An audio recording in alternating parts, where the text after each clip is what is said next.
नमस्कार दोस्तों, स्वागत है आपका मेरे YouTube चैनल नॉलेज हाउस पर। मेरा नाम है सुमित और मैं लेके आया हूँ आपके लिए एक केमिस्ट्री का मोस्ट इम्पोर्टेंट टॉपिक जो कि हर साल बीएससी के पेपरों में और 12th के पेपरों में पूछा जाता है। और इस टॉपिक का नाम है मॉलिक्यूलर ऑर्बिटल थ्योरी, जिसे हिंदी में कहते हैं अणु के सिद्धांत। तो आइए शुरू करते बिना किसी देरी के।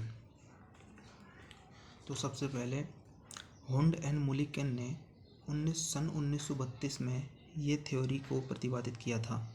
यानी हुंड एंड मुलिकन नामक दो वैज्ञानिक थे जिन्होंने 1932 में इस थ्योरी को प्रतिपादित किया था।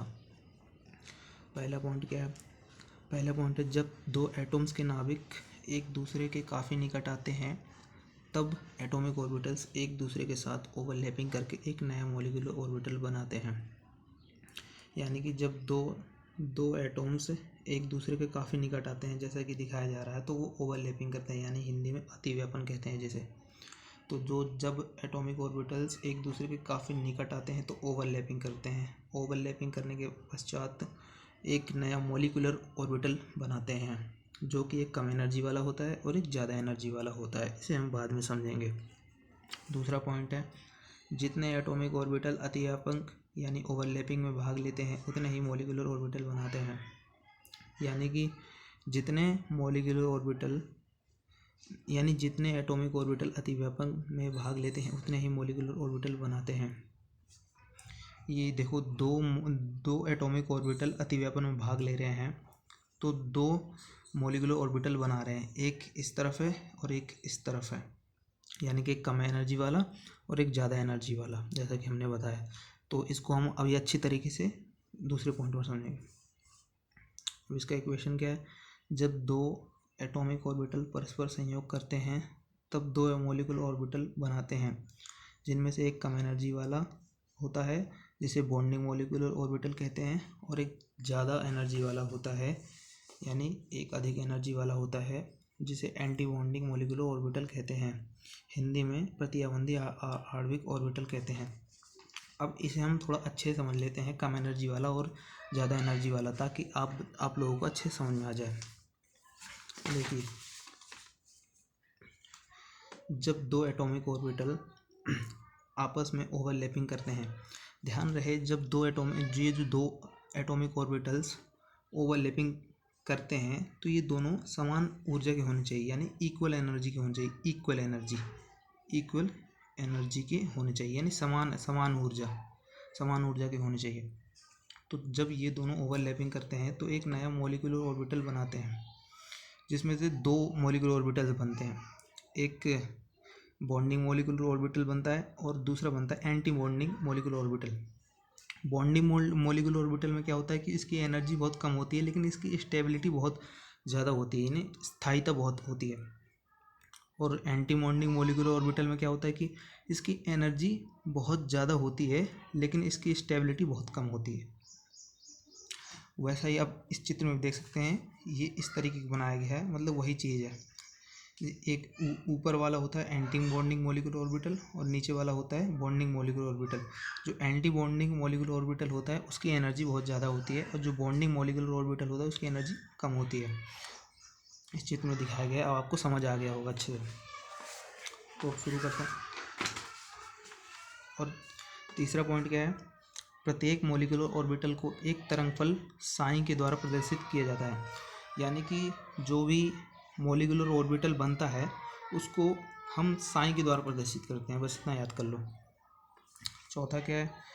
मॉलिक्यूलर ऑर्बिटल का निर्माण समान ऊर्जा वाले एटॉमिक ऑर्बिटल के ओवरलैपिंग अतिव्यापन से होता है। हमने बताया भी पिछली बार कि जब दो एटॉमिक्स आपस में ओवरलैपिंग करते हैं एक नया मॉलिक्यूलर ऑर्बिटल बनाने के लिए, तो उन दोनों की ऊर्जा समान होनी चाहिए। यानी कि इधर देख के सुनिए, जब ये दोनों एटॉमिक ऑर्बिटल ओवरलैपिंग करते हैं तो इनकी ऊर्जा इक्वल होनी चाहिए, समान होनी चाहिए, तभी एक नया मॉलिक्यूलर ऑर्बिटल बनता है। ये ऐसा इस थ्योरी में कहते हैं। पांचवा क्या है? एटॉमिक ऑर्बिटल्स को sp से, यानी जो एटॉमिक ऑर्बिटल होते हैं उनको sp से डोनेट करते हैं तथा मॉलिक्यूलर ऑर्बिटल को सिग्मा पाई से व्यक्त किया जाता है। समझ गए? छठवां क्या है? एटॉमिक ऑर्बिटल में इलेक्ट्रॉन एक ही नाभिकीय प्रभाव में रहते हैं जबकि मॉलिक्यूलर ऑर्बिटल में एक से अधिक। यानी कि जो एटॉमिक ऑर्बिटल होते हैं उसमें जो इलेक्ट्रॉन होते हैं एक ही नाभिक के प्रभाव में रहते हैं। यानी कि जैसे कि ये जो एटॉमिक ऑर्बिटल है, आपने नाभिक देखा होगा, उसमें जो नाभिक में जो आपने परमाणु देखा होगा, उसमें जो नाभिक होता है वो एक ही होता है। तो जितने भी इलेक्ट्रॉन होते हैं वो एक ही नाभिक के प्रभाव में होते हैं। तो जब दो एटॉमिक ऑर्बिटल्स ओवरलैपिंग करके एक नया मॉलिक्यूलर ऑर्बिटल बनाते हैं तो इसमें दो नाभिक हैं, तो जितने भी इलेक्ट्रॉन होंगे दो नाभिक के प्रभाव में होंगे, वही समझा रहा है।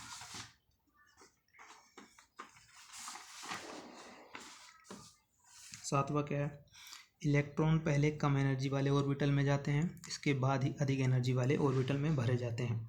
ये भी आप समझ के, बहुत इसमें ज़्यादा दिमाग लगाने की ज़रूरत ही नहीं है। यानी कि जो इलेक्ट्रॉन होते हैं वो कम एनर्जी वाले ऑर्बिटल में जाते हैं, इसके बाद ही अधिक एनर्जी वाले ऑर्बिटल्स में भरे जाते हैं। शायद आपको ये छठा वाला थोड़ा कंफ्यूज कर रहा होगा, मैं आपको दोबारा समझा देता हूँ। एटॉमिक ऑर्बिटल में इलेक्ट्रॉन एक ही नाभिकीय प्रभाव में रहते हैं। यानी कि जो परमाणु रहता है, यानी कि जो ये परमाणु है, ये परमाणु, इसमें बीच में नाभिक होगा और ये ऑर्बिटल्स होंगे, इसमें इलेक्ट्रॉन होंगे।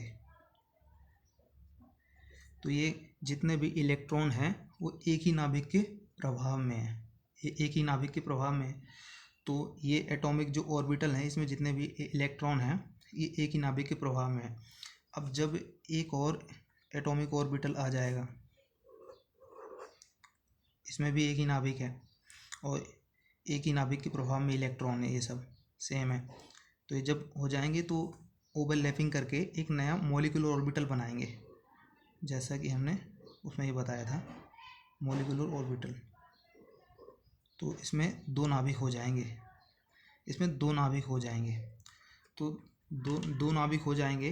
तो इसमें जितने भी इलेक्ट्रॉन होंगे वो दो नाभिक के प्रभाव में होंगे, दो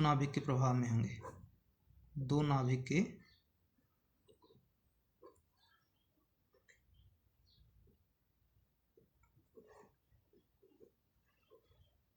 जितने भी इलेक्ट्रॉन्स होंगे वो दो नाभिक के प्रभाव में होंगे। तो आशा करता हूँ आप लोग समझ गए होंगे। इतना बहुत आसान सा है, ज़्यादा दिमाग लगाने की ज़रूरत नहीं है। तो मॉलिक्यूलर ऑर्बिटल तीन प्रकार के होते हैं, एक बॉन्डिंग मॉलिक्यूलर ऑर्बिटल, एक नॉन बॉन्डिंग मॉलिक्यूलर ऑर्बिटल, एक एंटी बॉन्डिंग मॉलिक्यूलर ऑर्बिटल। तो मॉलिक्यूलर ऑर्बिटल तीन प्रकार के होते हैं। अब इसका न्यूमेरिकल हम नेक्स्ट वीडियो में देंगे। Thank you.